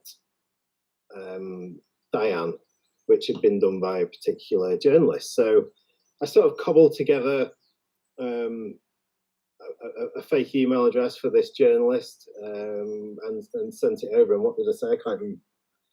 I was just wondering if you'd see my article on Huffington Post, and if so, did you have any comments? And this was a key kind of tactic of mine, to keep it super short and send a link to a current news story, because there's there's an instant shared topic basically, and it's topical. It's the only way I know of being amazingly on topic with people that I've never met and know very little about. I didn't go onto social media accounts per se and do any sort of really intrusive sort of looking into stuff. This was all kind of done at a step back on news stuff. I mean, obviously that's easier with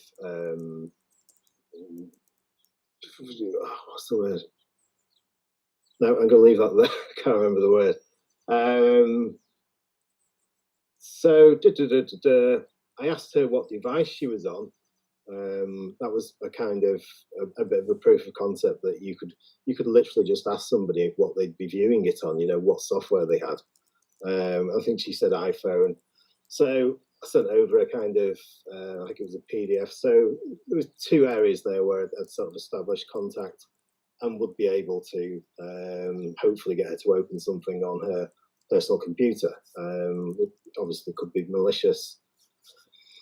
So that was 2 lines in the water. And don't forget, this is 10, 15 days before the general election. So having 2 kind of things preset ready to go would have been, if you were maliciously intent, would have been quite bad. I went for a 3rd line in the water. So I decided to be Labour's Executive Director of Strategy and Communications. I think he more or less directly worked for Jeremy Corbyn, and he sort of engaged with Diane. And this is where the pranks, and I think Jenny touched on this as well, where with the Weinstein prank, where there was a slightly different feel to it, and it was treading over the line of pranks into kind of guerrilla journalism. And in this particular reply from Diane, she actually mentioned that she had a medical condition. Now, I didn't know that wasn't public knowledge at the time, and it actually would have been, it was a topic which she was well known for discussing. So that was maybe the equivalent of what you get nowadays with intellectual property data that, is kind of, it has an intrinsic value, even though to look at it, it may not be valuable. It's kind of valuable to somebody else. But yeah, that sat a little bit uncomfortable with me, and I decided to try and never sort of stray down the kind of guerrilla journalism route per se, because that was sort of deviating from the kind of things that I'd set up and what I wanted to achieve, which was something more throwaway and less impactful. So speaking to Diane as 3 different people there, I don't know what so after that I thought, well, and Diane, look there, they lost. She didn't become the actual Home Secretary. So I thought, let's try the actual Home Secretary, Amber Rudd. I can't remember how I got hold of her email address now, and it was a personal email address. I think it may have been slightly a bit of a workaround using Twitter. Just sort of stick on this. So it starts at the bottom, and this was only a short exchange. And this uses a tactic that criminals kind of leverage a lot, which is a new starter at a business. There's no dynamic to speak of established. They can get away with not murder, but you can go out and buy me some gift cards, and you might think you're an arsehole, but I'll go and do it because there's not that kind of, you've not got a series of sort of evidence that he wouldn't act or she wouldn't act that way. So they had a new, I just have to read and see what he was. I don't know. He was a PR something or other, I think. And this was like the day that he started. So that same day I contacted Amber as him, thinking that there wouldn't be an established conversation going yet. And she sort of replied. The thing was, I also sent this to a few other politicians, sort of doubling my luck of getting a reply. But I think that actually rumbled me. And I pushed it a bit far. I said, what is it you and Mo are working on, if you don't mind me asking? Pushing for something maybe a little bit juicier. And she replied, which I thought was quite sharp and progressive, to say, well, as you can imagine, a few things are on the agenda, but getting tough on people impersonating others is definitely up there. So was that a threat? I don't know. I don't think it was. So I replied in the only way I could, which was to be committed to some sort of cause and say, so no plans for tighter cybersecurity if you're in charge of the nation's security. And we kind of left it at that, and that was the end of it. But yeah, that just shows how tough targets can be soft targets only weeks or months before. And if you've got an interest and you kind of can predict the path somebody will take, then you can get in at an early stage. And potentially this could have been really dangerous, and it would have been easy to solve with software technology, to be fair. But well, not in every case, but most cases. James, can I just ask a quick question as well? I mean, the rare opportunity, rather than having to ask, I can just cut you off and just ask the question. I like that.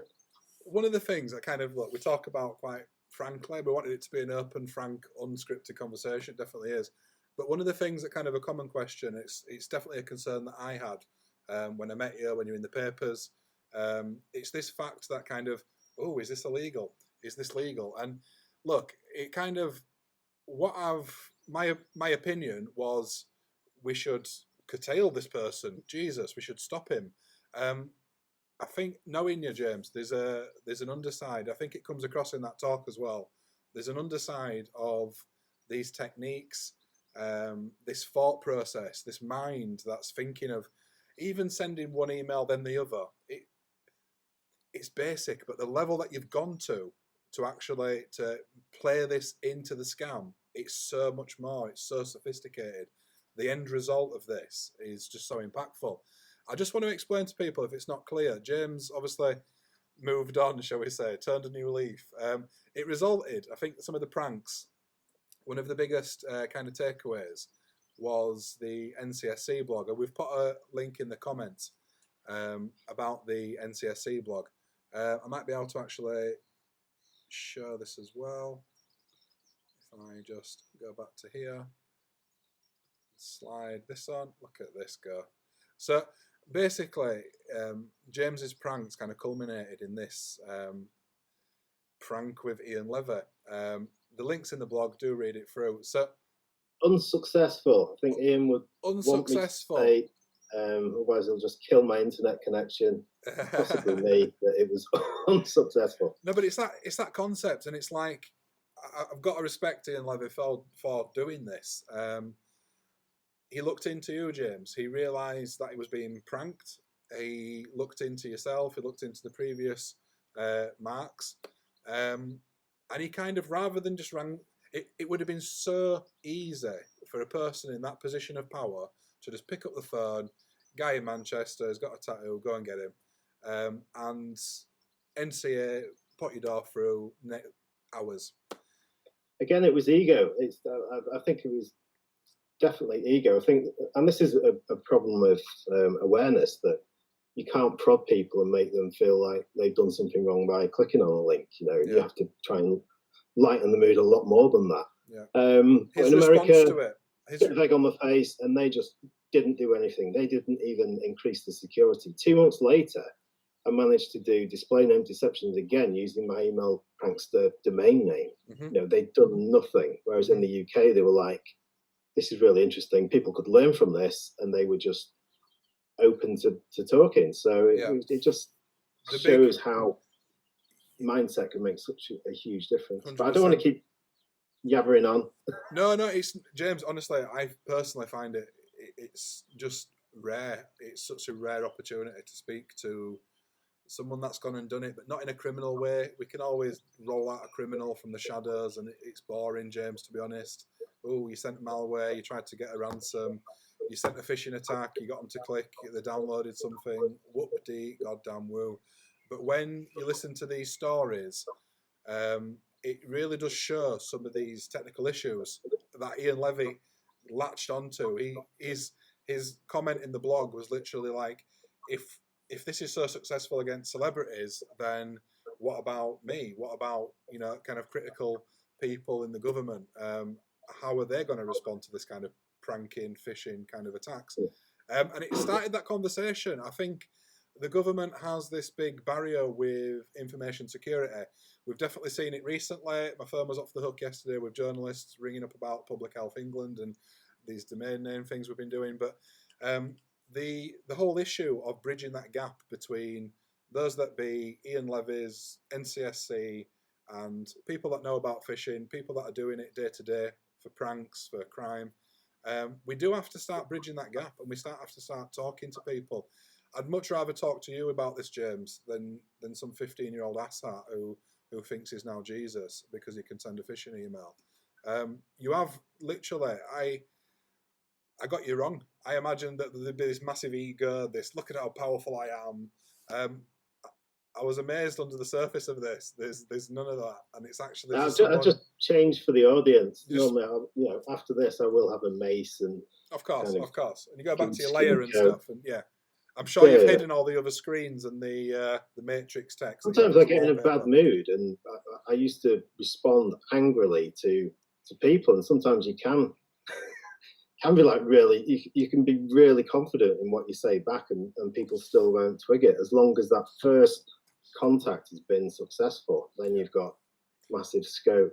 You took that massive step though, James, and it was from prankster to professional, and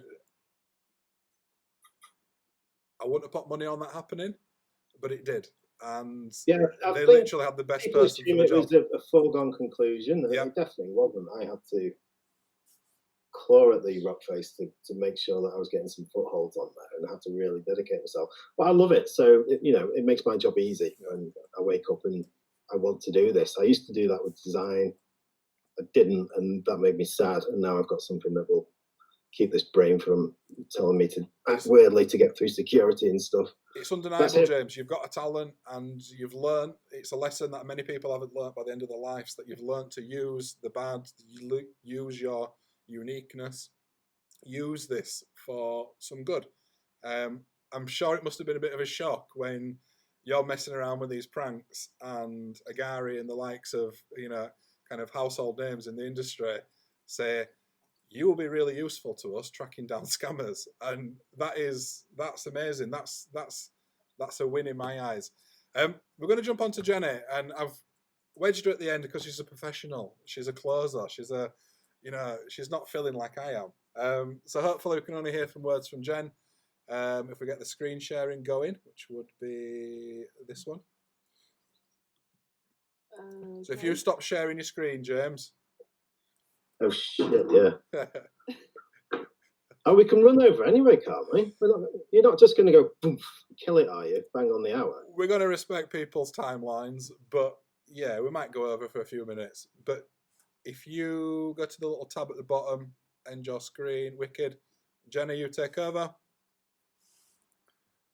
This is going pretty smoothly for a conf call. I'm quite impressed. Are we good? Can you see? Right, Jen, you are A-OK, good to go. Can you hear me? I can hear you perfectly fine. All right, okay. Yeah, so I mean, I'm just going to go real quick, keep us sort of on time. And loved seeing the presentations from James and Shaka, so I'm not going to, overrun too much or repeat much. But before I just say anything else, this is just a warning. And I think, picking up a little bit on what Shaka said, there's an awful lot of sort of over dramatizing what goes on in social engineering, but then again, there are parts of it that I can see are the type of thing that people would like to get into, right? So I always give a warning before I sort of show some of these slides about, the physical side of things can be dangerous if you don't know what you're doing, and certainly the psychology can be quite invasive if you don't know what you're doing. So I always sort of put this little warning sign up before I start sort of romanticizing something that can actually get you into a lot of trouble or hurt. Okay. For me, I thought what I sometimes do is just talk through a typical job, and I'm only going to do this really quickly. But just like Rich has done, like Shark has done, like a lot of people do, a lot of the time, certainly back in the day, my job was just to get into a building that I wasn't supposed to get into, and a lot of jobs I don't have a particular target. This particular job, and I'm just taking some stock pictures. Some of these are stock pictures. The ones on the roofs and things are actual pictures. You can tell that they are because they're so bad. And that's because they're took in a hurry when I'm running across the roof. But this building didn't want to go in the front gate.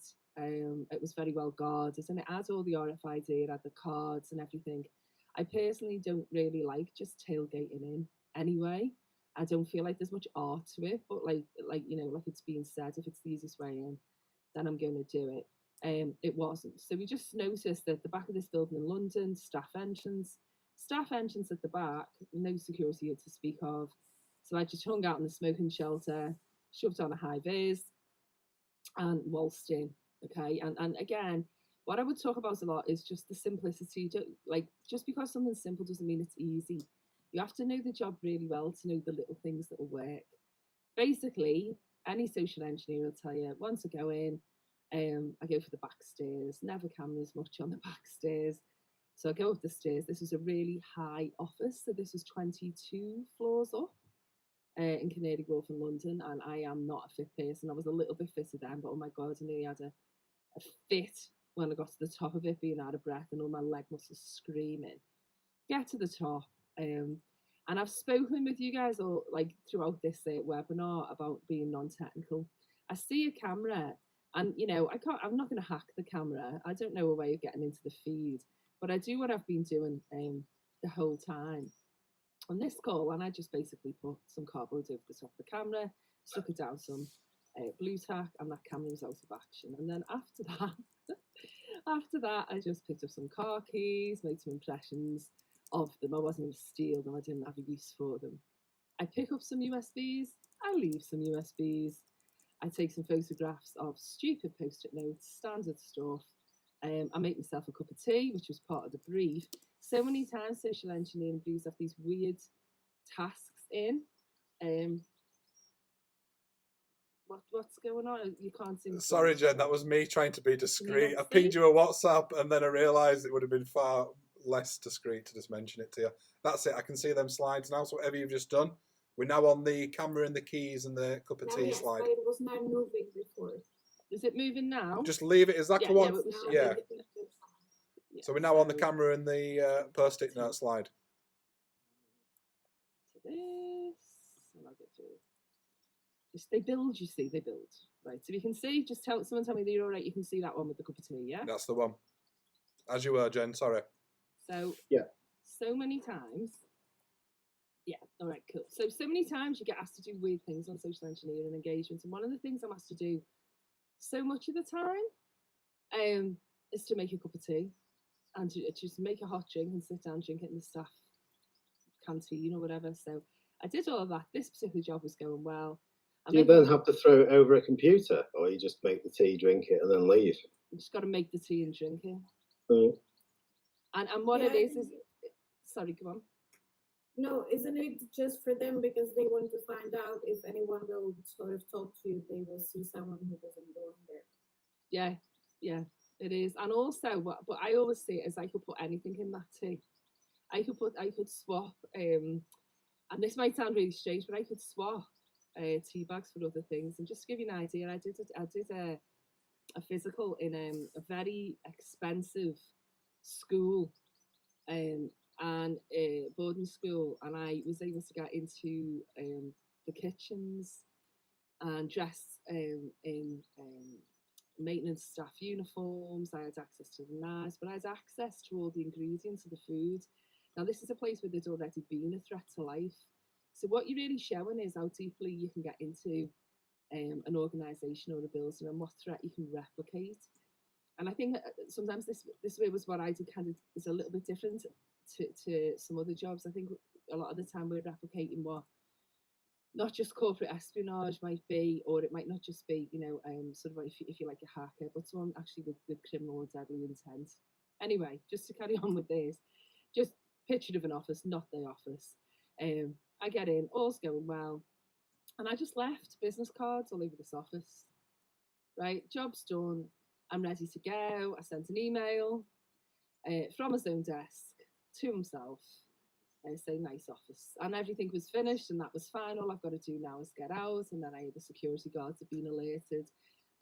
Don't know when, don't know by whom, but I had to get out of there, and just to say, so I run up. Instead of going down the stairs, I go up the stairs, and I make my way to the roof. I spend a lot of time on the roof, certainly back in the day. And I just go to the roof and sit and I watch the view and I wait for it all to die down. Security very rarely run up to the roof, they run out because they assume that you're trying to exit. So that would be like a standard job for me, really. And all I wanted to talk to you about was like, all the aspects of it that I've done over the years. So, all the dumpster diving, first thing I outsourced on jobs was dumpster diving.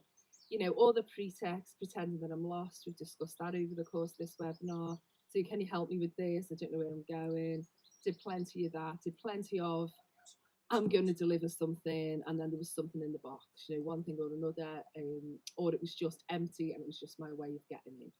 And so always maintenance staff, we always look for the people who walk in and amongst a site that aren't noticed necessarily. You have permission to wander in and out, and this comes up in our surveillance, not OSINT. So cleaners, vending machine maintenance. I did loads of, one of my most common pretexts was always vending machine maintenance.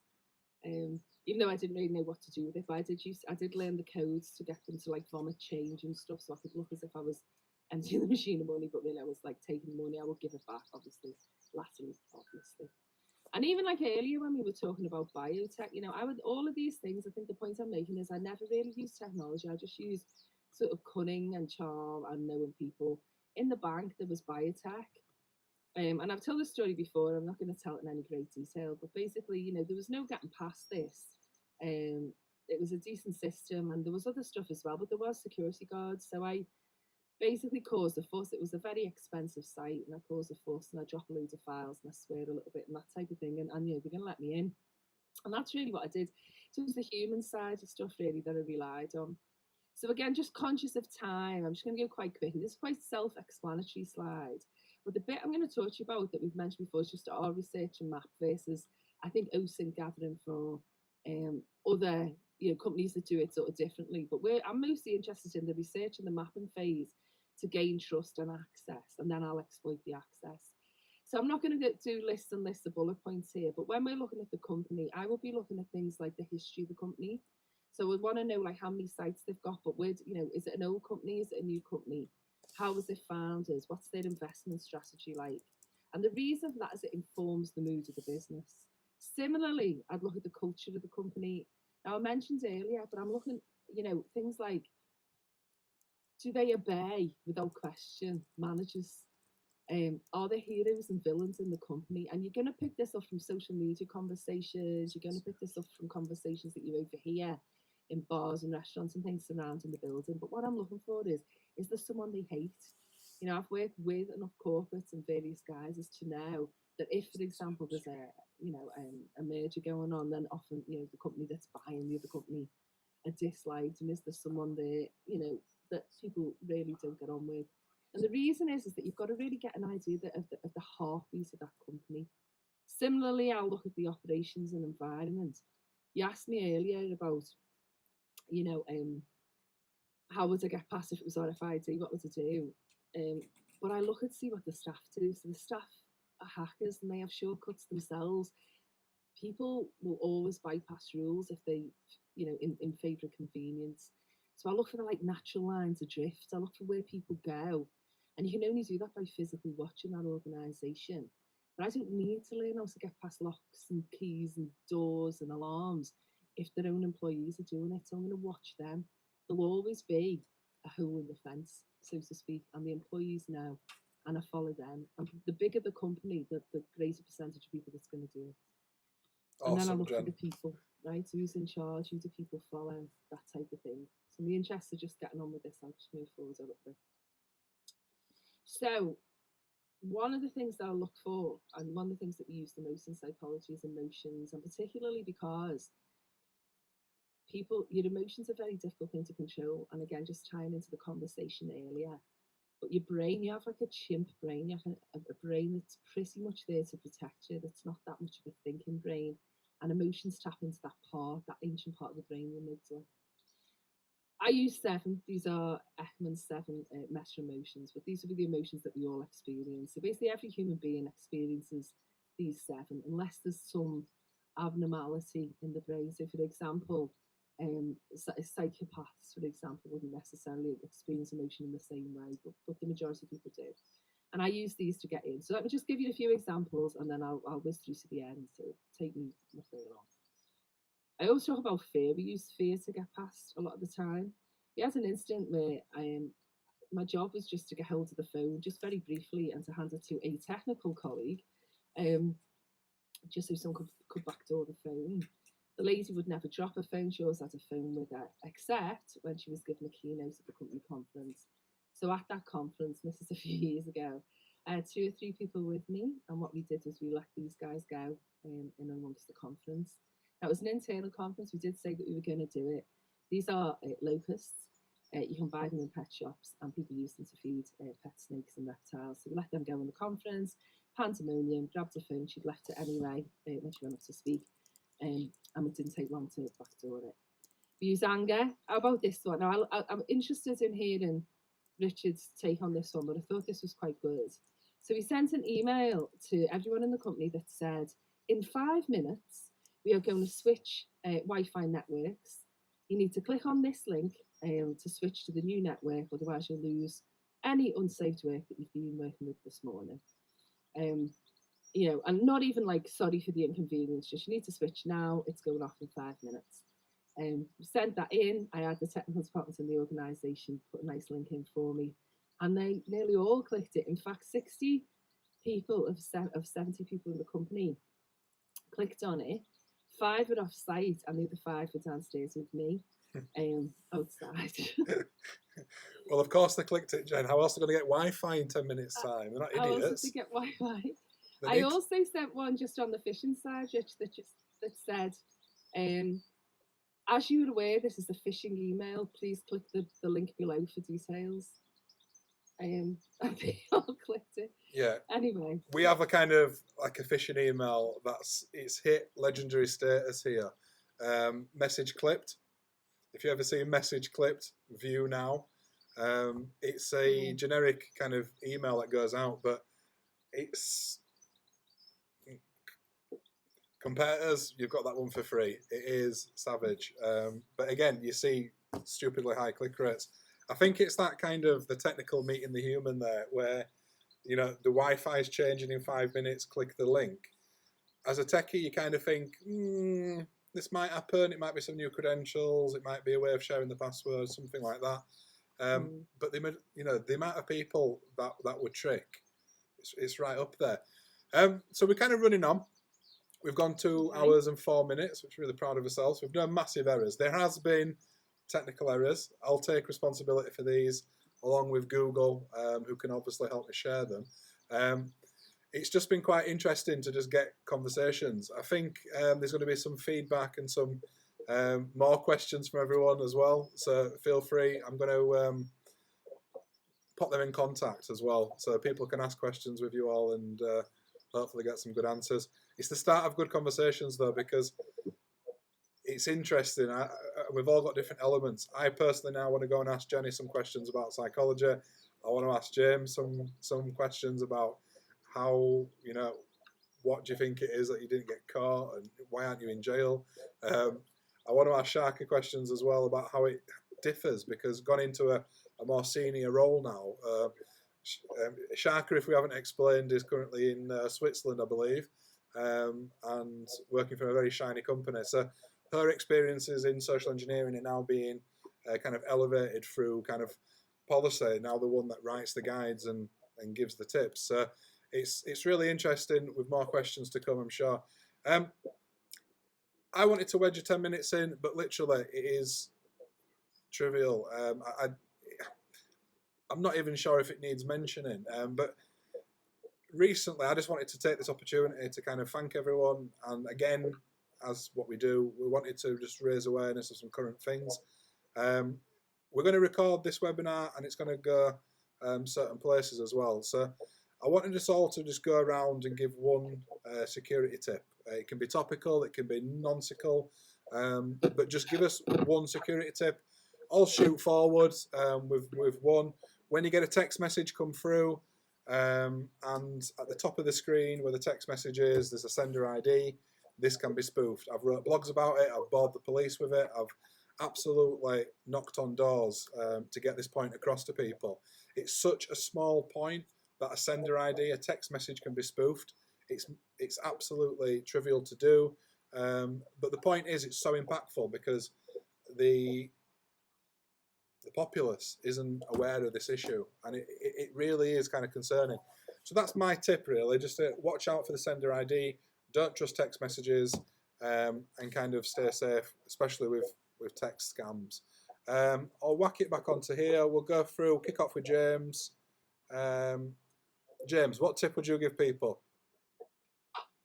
Don't email the White House from your current employment email address. That was not catastrophic for my career, but it did hasten the temporary suspension and the forensic testing of my computer. Everything was cleared. Nothing was. I resigned in the end. Super relevant though, James. But we have a lot of talk in current climates, especially with what's happening in the US, and a lot of people kind of glorifying anonymous online hacking, hacktivism. There's that kind of element. This is where it's getting interesting, because so many security vendors are now going person-centric, and all the things that kind of monitor employees at work are kind of keyed into perimeter security and internal security, and it's all becoming. It's really exciting from a security point of view, but there's also a few hurdles, I think, in terms of the ethics of that and how much they'll be able to. Or how much these companies will know about people. So it's an interesting part. But I would my one thing I tell most people, just because I think it's the one that they might action, is just to not reuse passwords, and just to go by the rule that if you can remember the password, it's too easy. That was kind of my mental switch. Wicked. Sharka, what tip would you give to someone? It's an alien that's landed on the planet. They're concerned about cybersecurity. You've got a second. What do you tell them? I don't know if I would tell aliens, but what comes to my mind, and I've been seeing it a lot right now, is the huge increase of the coronavirus and COVID theme phishing campaigns. And that's not to say, because I think people that are listening right now or will listen in the future, they are security aware. I think now it's time to share the knowledge with people around, with the family and friends, that it could really help, because everyone is still scared or unsure how it's going to be in the future. So I think that's something to not so much as be aware, but share with others, because that could be really helpful right now. Fantastic. And Jen, a closing thought for the day and a tip. I would say, if you get any communication at all, whether it's a text, an email, a phone call, even in person, that asks you to act quickly, asks you about money, or makes you emotional, assume it's a scam until you can prove otherwise. Yeah, definitely. It's just emotion in general. If I read anything and it makes me feel anything, happy, sad, I'm skeptical. That's where I go. That's what I've become. I'm sure you're very much the same. Mhm. Guys, honestly, just thank you for spending 2 hours with us talking. I apologise for the Been a technical pleasure. issues, and I hope we've all kind of learnt something. It's just, like as I've said, it's just really nice that we're kind of moving away. Yeah.